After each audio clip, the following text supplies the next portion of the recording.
কাগজে বিজ্ঞাপন। বিজ্ঞাপন West Bengal board of open schooling এর।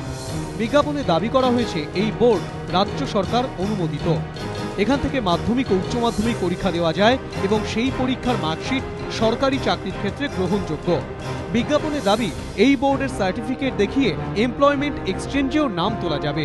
কিন্তু এই বিজ্ঞাপনের সত্যতা নিয়ে নানা মহলে উঠেছে প্রশ্ন। বিজ্ঞাপনে বলা হয়েছে শিক্ষা প্রতিষ্ঠান খোলার অনুমোদন দেয় এই বোর্ড, তবে সেখানে ঠিকানার উল্লেখ নেই, রয়েছে শুধু ওয়েবসাইট ও বিভিন্ন শাখার ফোন নম্বর। এই বিজ্ঞাপন দেখেই নদিয়া রানাঘাটের একটি সেন্টারে পৌঁছয় এবিপি আনন্দ। মালিক তারক মণ্ডল ছাত্র ভর্তির জন্য এসেছি বলতেই জানালেন মাধ্যমিক উচ্চ মাধ্যমিক পাশ করিয়ে দেবেন। তার দাবি বোর্ড রাজ্য সরকার অনুমোদিত।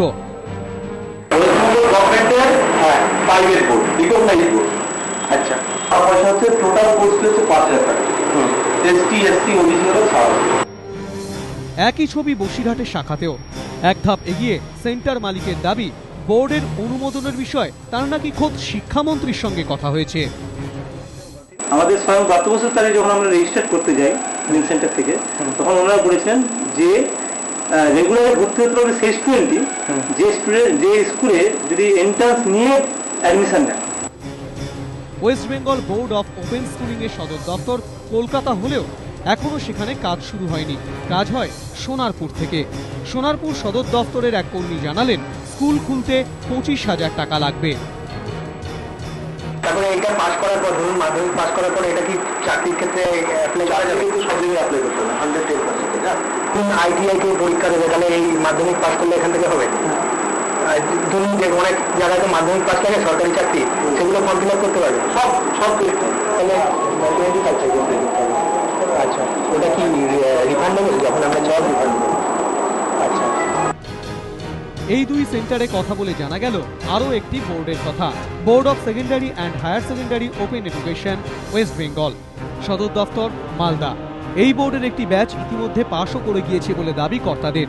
দুই বোর্ডের অন্যতম কর্তা কৌশিক মণ্ডলের দাবি দুটিরই সরকারি অনুমোদন রয়েছে, যদিও রেজিস্ট্রার দপ্তরে গিয়ে শোনা গেল অন্য কথা। এটা হচ্ছে একটা ট্রাস্ট ডিড আমাদের অফিসে রেজিস্ট্রি হয়েছে, এর তাছাড়া কিছু না। আমাদের এখানে রেজিস্ট্রেশন নাম্বার হয় না, এখানে হচ্ছে ডিড নাম্বার। বোর্ড দুটির অস্তিত্বের বিষয়ে কিছুই জানে না এমপ্লয়মেন্ট এক্সচেঞ্জের কর্তারাও।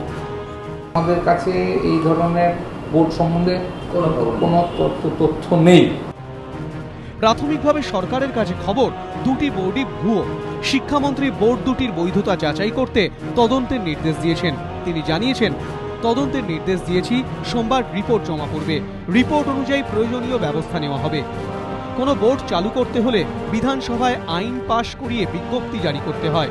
অভিযোগ West Bengal board of open schooling এবং board of secondary and higher secondary open education West Bengal, এই দুটি বোর্ডের কোনোটিরই ক্ষেত্রে তা করা হয়নি।